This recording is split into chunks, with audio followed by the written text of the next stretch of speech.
Show.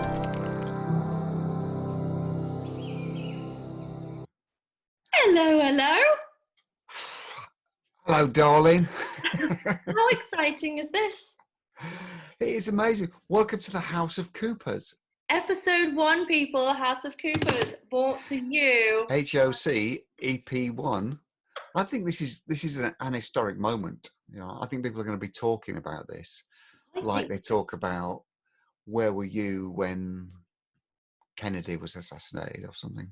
Twin Towers or whatever. Well, Yeah. I remember vaguely that I was eating breakfast. That's for sure what's going to happen as soon as this is uploaded onto YouTube. We're going viral, baby. So, if we can use that word in the current climate. So no, don't use viral. Don't use anything that begins with a V. I can't even say my name. Yeah, as soon as you start typing in your name, it goes virus. V-I-R. No. That's a shame, isn't it? Funny. I don't get anything like that with Johnny. What are we? I don't want to think about other things that Johnny could mean. We're keeping it clean, at least for episode 1, please. Well, I made a big boo-boo in my group the couple of months ago. I did an awards ceremony. I did another one this afternoon, by the way. But I called the awards ceremony instead of the Oscars, the Johnnies. Oh no! And everybody goes, "I don't want to win a Johnny." I went, "Oh, okay. Should have realised." Well, I wouldn't mind winning a Johnny, but not from you. Not from my father. Oh God! Where's that Johnny from? My dad gave it me. Glory said, "Can I take these shades off yet?" Please do. Take your shades off, put your glasses on, because then people will have no doubt. Here. We'll have no doubt that we're father and daughter. All right, my love. So what are we going to talk about? This is called the House of Coopers. I think we should anchor the agenda for this series so that we can start to build some raving fans. Yeah, well, just so our fans are aware, we're going to be doing this probably on a monthly basis, maybe more often. It's just going to be a sporadic kind of spur of the moment, just chinwag between father and daughter about certain aspects of life. Not only father and daughter, because what have we got in mind about the rest of the rallies? Well, I think we should invite the odd Cooper on here and there if we see that they're relevant. Certainly some odd Coopers around. Relevant and excited about any topic. I think we should for sure bring them on. But for today, it's just going to be you and I. It is.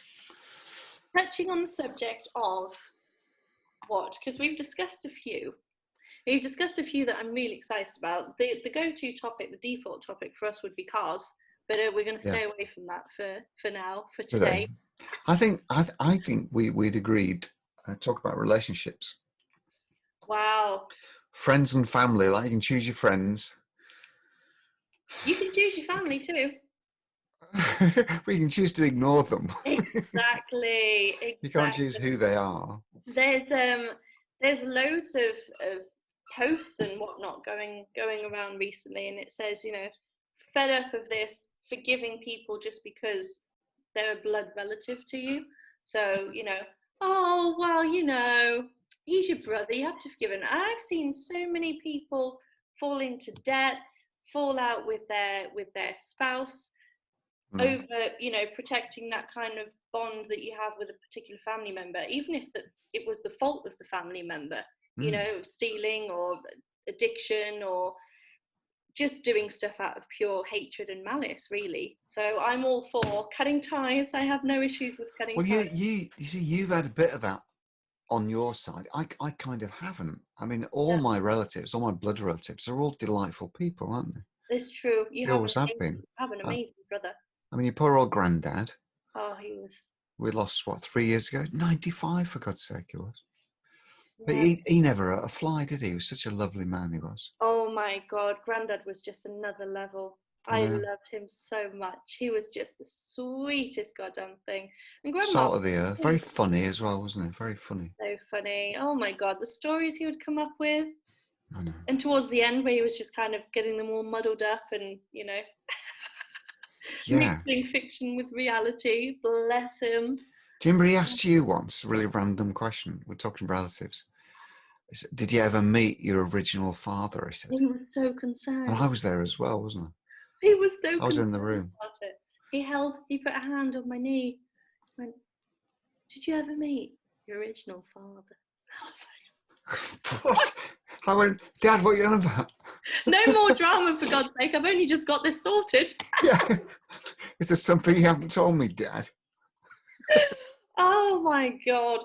But Funny, yeah, for sure, family relationships, you need, there's no one closer to you and no one should know you better than your family and all of this stuff. But I don't think it's gospel. I don't think it has to be that way.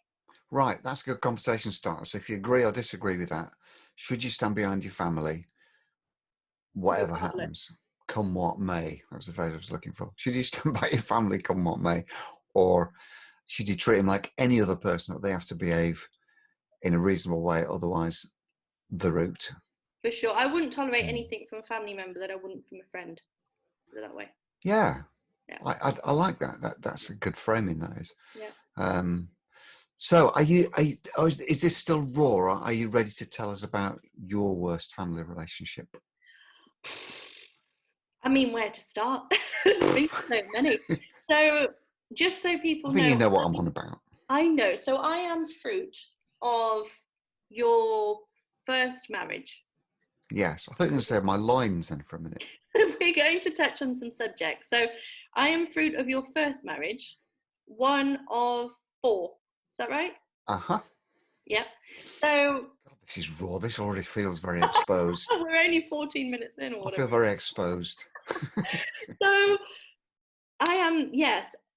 Then that lasted for 6-7 years. I'm going to say, because I was 5 and okay, I it must be then. It must be then. yeah, like okay, 6-7 years. 6 and 7 year relationship. And then I moved to Spain and I lived here. So you and I haven't actually lived in the same city, country, house, since I was 5. So and landmass. It's been a minute. I did live in London for a while, but even then, it was quicker to get from Malaga to you than from London to you. So it's the same distance. The trains. The same thing. So, yeah. And then, life happened and marriages happened on my mother's side, and my relationship with her was lost when I was 15. And that's fine. A lot of people are in my same situation where they don't speak to their mother for whatever the reason may be or may have been, but I'm at peace with it.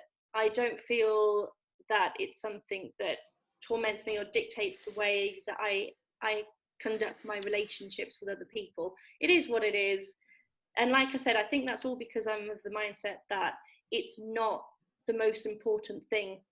And friends of mine who are best friends with their mothers, I love seeing that. It's beautiful. But then I also have another friend who goes through hell with her mother. Hell, and her mum just tolerates it because she's a mother, and she never was a nice person, and she was shitty to her as a child, and she's shitty. She has like little snarky comments that affect my friend, and I'm thinking, you wouldn't put up with that if that was me treating you like that as a friend. You wouldn't put up with that. Why are you putting up with it from your mum? Yeah. But that's just the way I see so it. Did you ever find a surrogate? Because of course, being mothered isn't a nice thing. You could argue we all need mothering a bit. Who stepped into her shoes I've had 2 important figures, I guess, in my life. So my main figure, which I can't refer to her as a maternal figure, she's only 2 years my senior, 2 years older than I am. That's Sophie. Yeah. So she's been in my life since I was 12 and she was 14, and we've been best friends ever since. And she's been there. So she was there when I lived at home with my mum, and then when I moved out, when I left school, when I had my first boyfriend, when I got married, when she got married, when her kids came along, when my divorce came along, like we've lived a life together and we've been there through every step of the way. And then Christine Divine, I worked for Christine for almost 6 years. Divine Nails, and she's an amazing person. Has a son who's so lucky to have her as a mother. I love her to bits, and she's my go-to person if I need any kind of maternal maternal advice. But I've done okay. I keep my circle really, really tight. I'm very picky with who I let into my circle, but I'm very proud to say that all my girls and guys that are, you know, in are worthy of. So do you think, you know, to keep the automotive thing, do you think the sort of car crash of the relationship with your mother, do you think that has made you more wary of getting too close to people? Not wary, but yes, picky and choosy, and understanding that you don't need all these people around you. And I think that comes with age as well. You know, when we're young, we love to have loads of When we're friends. young.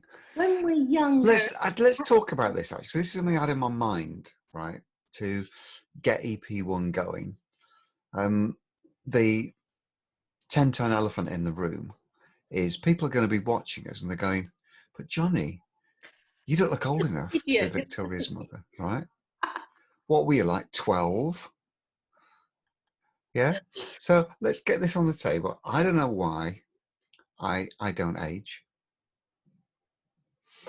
I don't, I don't know why people say, oh, Johnny, what? You're how old? Right? I don't know what that is. I don't know what that magic sauce is, but we should maybe just calibrate that for the viewers. So you're 33 now, 1986. And you are 30 years older than I am. I was 30 when I had you. I'm 63. I know, the Botox is just coming along beautifully for you. It really is. What do you mean? Wonders. The Botox and the hair dye is working wonders for you. Well, I'm the first to admit, right, I'm not ready to go grey. So I colour my hair. But so fucking what? Right? Half the people in the world are allowed to colour their hair without stigma. They're called women. Right? Why can't I? I want to colour my hair. I don't want to go grey. I'm not ready to go grey. And you have been dyeing your hair for years.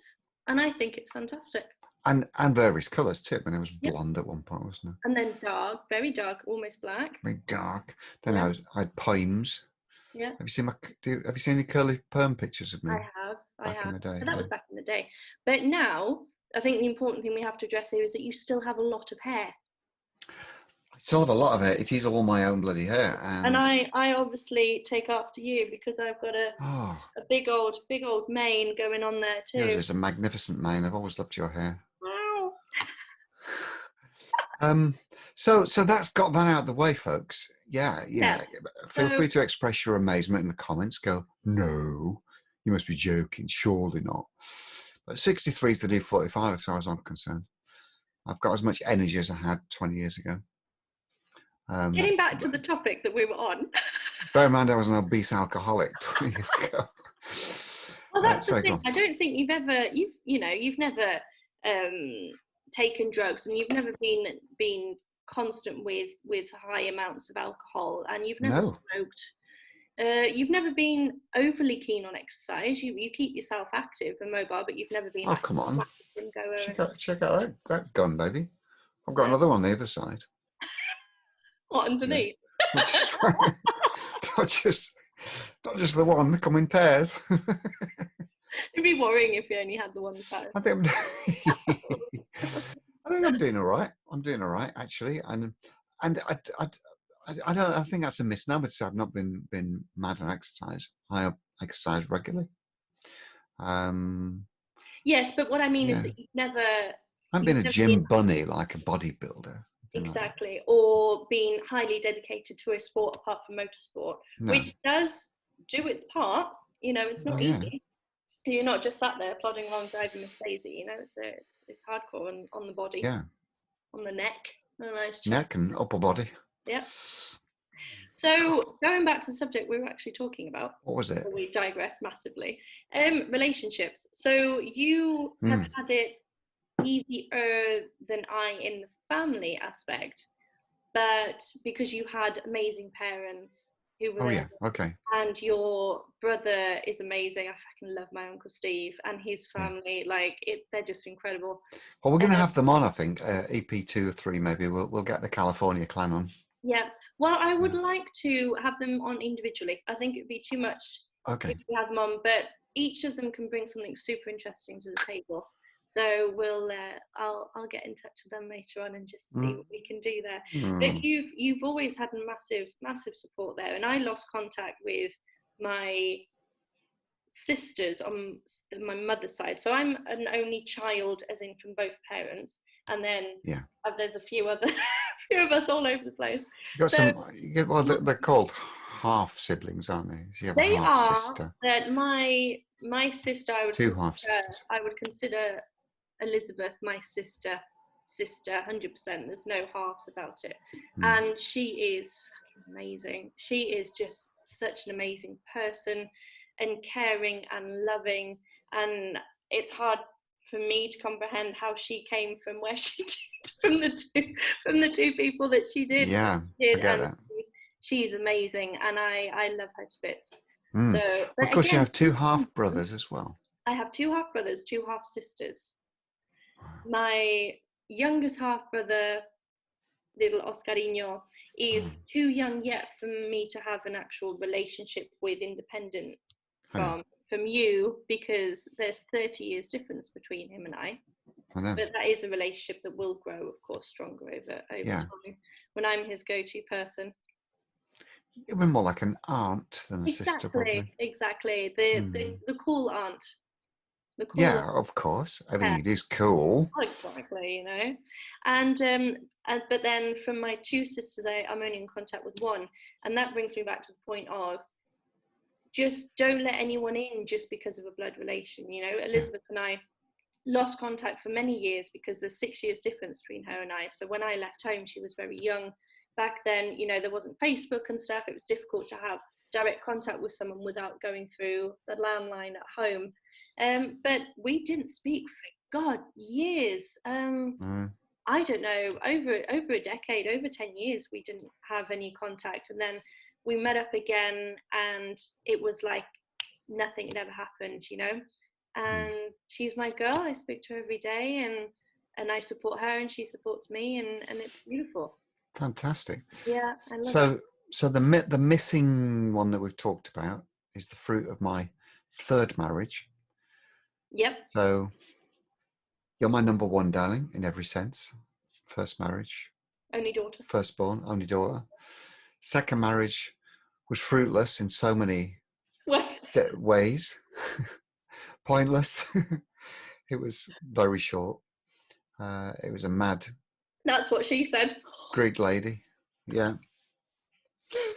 He's a mad Greek lady who I married on the rebound from your mum, actually, because I was a bit cut up because your mum left me, you know.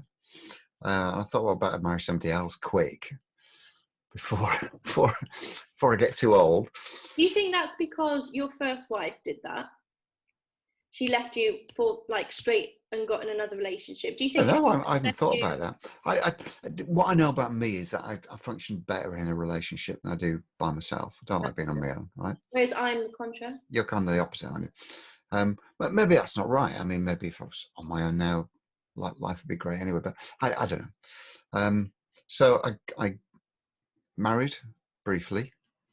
She turned out to be an alcoholic. She's Greek, well, half Greek, half German. What a mix. Yeah, so it was the half that threw plates that was prominent, obviously. But just mad as a hatter. Anyway, so been that.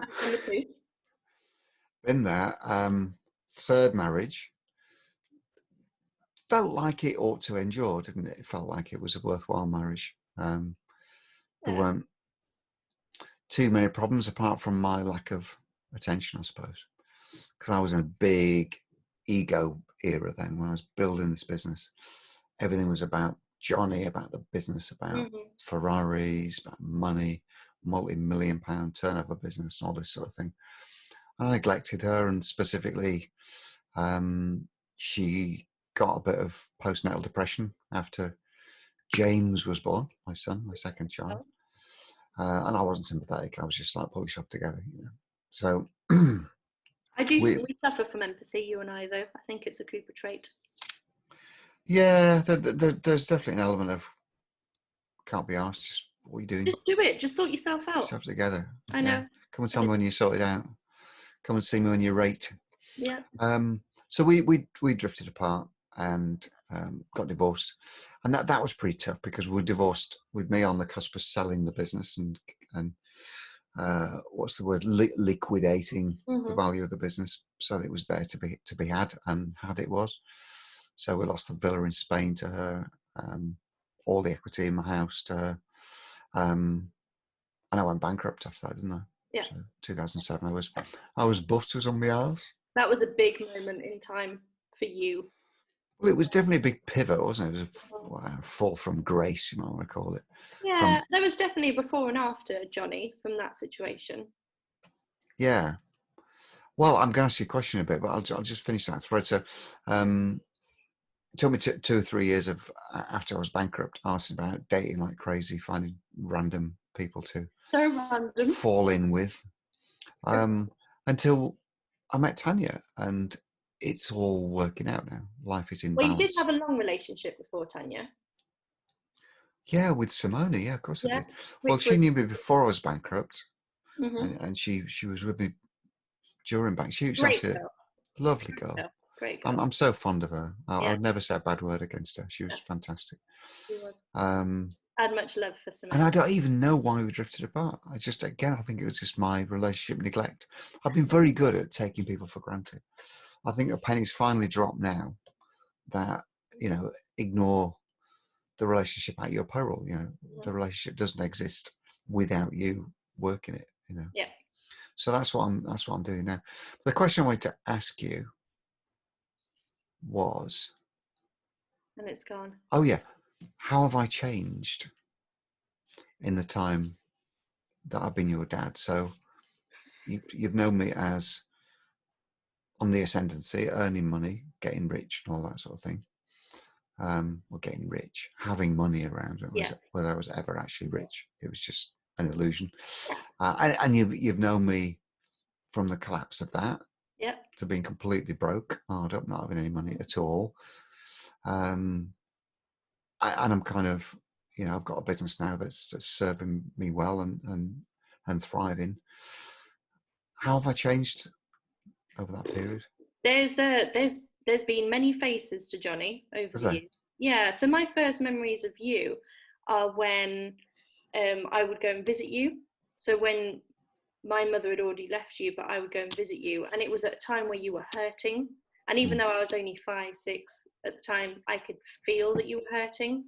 You know that you didn't have a lot to offer me, but everything you had, you wanted to offer me. But that, we would sit on the floor in this little apartment that you had, and we'd I play remember that. with your toy cars that you had when you were a kid, and you Do you know remember all the cardboard boxes where we build all the cardboard boxes that would forts build and things? forts, and then we'd get all the cars out, and the cars were wrapped in your old t-shirts from when you were Oh in your yeah, teens, they and still are. Oscar's got them now. crazy year. I love those years. And then I saw you less and less because then I moved to Spain. But Yeah, every time I saw you, it was like a different chapter of Johnny. was it? It was like, well, first of all, because I probably only saw you, 2 or 3 times whilst you were with your second wife? Because I would come over once every 6 months, more or less. Oh So I yeah. probably only Do you saw remember you that time we got you wedged in the kitchen window? exactly trying to get through, opening the door for you because we got locked out. But I probably only saw you like 2 or 3 times in that Yeah, time. yeah.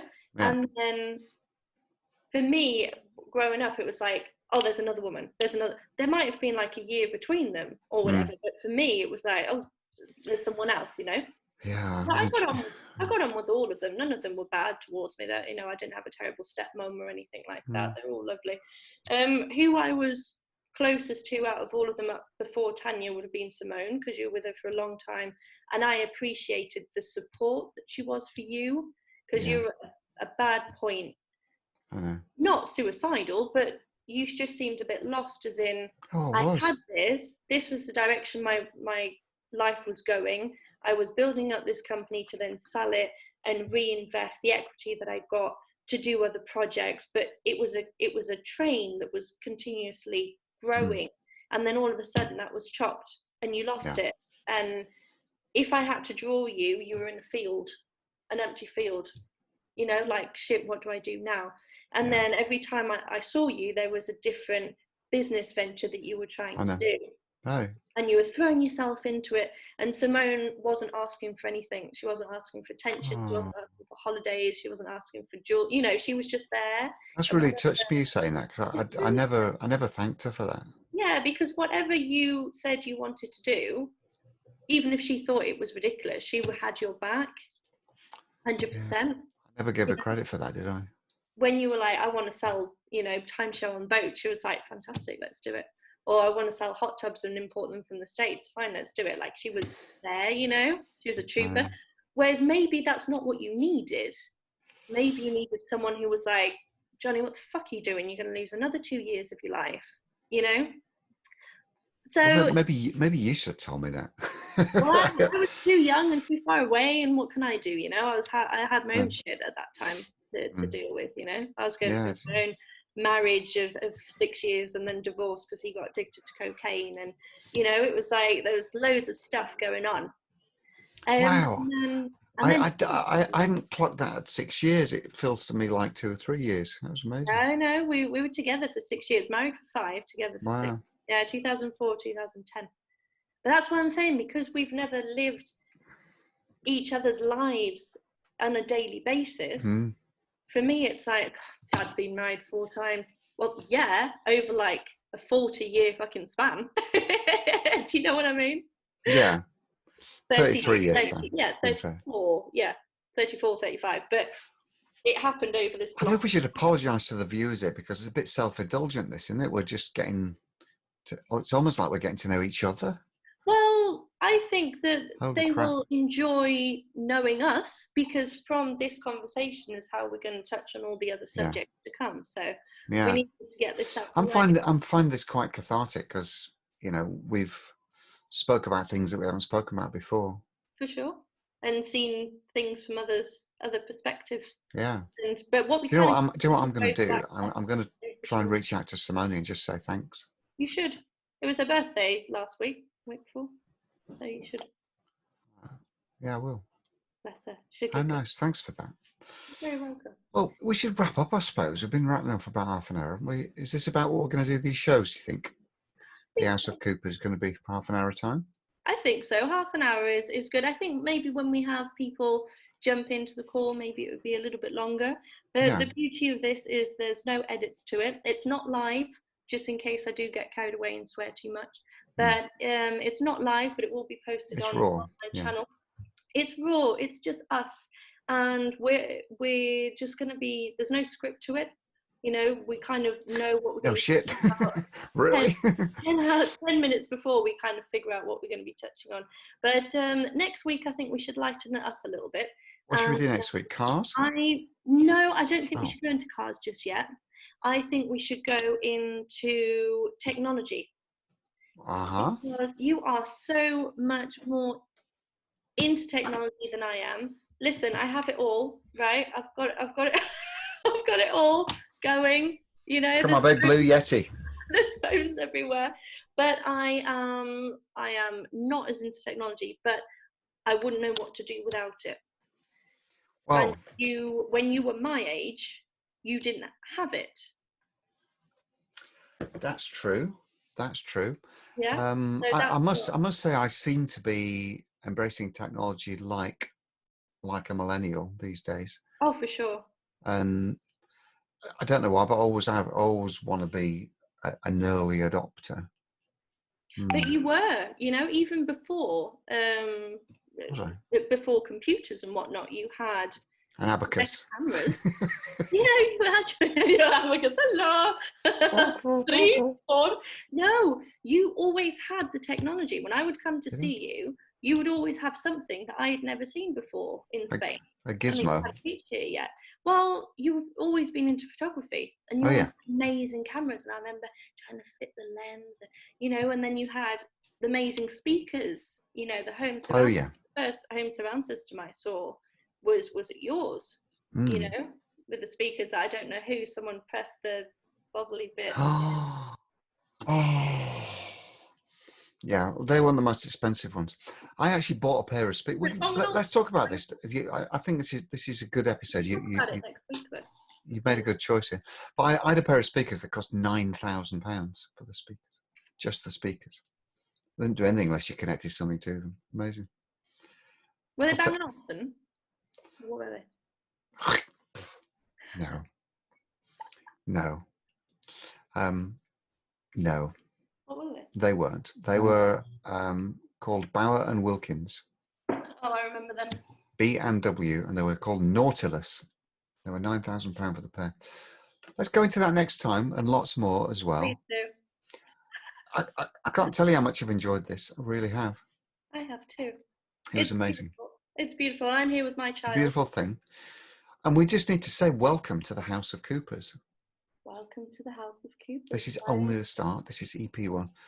It's going to get fun. What else is it going to get? It's going to get fun. It's going to get interesting. We're going to have loads of different points of views, I think, from different Cooper family members. I'm looking for the first live fight that we have. There's going to be an argument over something, isn't there? Over something ridiculous. You know, it's going to come over something stupid. Already. But we'll sort it out. Okay, you beautiful people. Well, if you've enjoyed this, subscribe to the channel. You know how to do it. Press the bloody button. And we'll see you all next time. Love you lots. Bye, guys.